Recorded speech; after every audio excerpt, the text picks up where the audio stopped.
A Little Falls artist was invited to the VFW National Convention to present his art project honoring veterans in all branches of the military.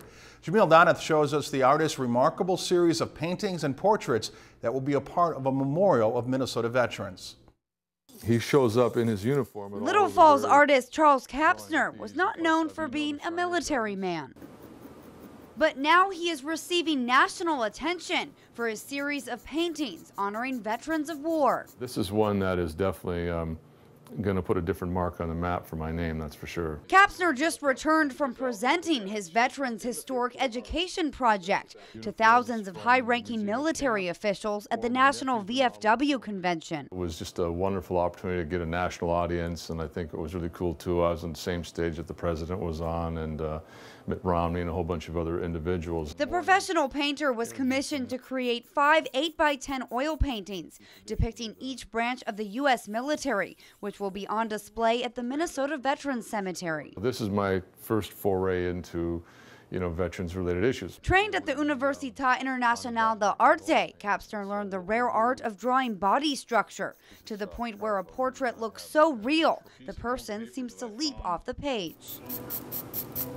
Kapsner creates all of his lifelike portraits by painting from life. He has his subjects sit for him, but if he can't do that, he will use a photograph. But he says it doesn't have the same effect because it's just a 2D image versus having someone sit for him where he can actually bring out the soul of the person in his paintings. My job is to get to know the core and soul of your spirit and put that on the paper and the painting. Well, if I'm taking a snapshot, I just have that one element, I can get a great likeness. But despite his vast knowledge of the human form, Kapsner knew very little about the military. When it comes to large-term projects, I've been doing things like this for a long time, and the kind of research that it entails is something that I very much enjoy. He researched, interviewed, and interacted with military officers and veterans to absorb as much information that he could in order to paint history as accurately as it is written. Those admirals' uniforms were quite fancy, and I thought, down to the style of hair and the buttons on the uniforms.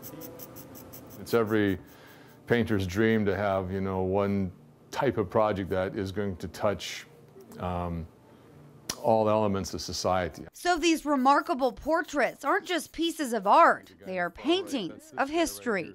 For this week's In Focus, Jamil Donath, Lakeland News. If you've enjoyed this segment of Lakeland News, please consider making a tax-deductible contribution to Lakeland Public Television.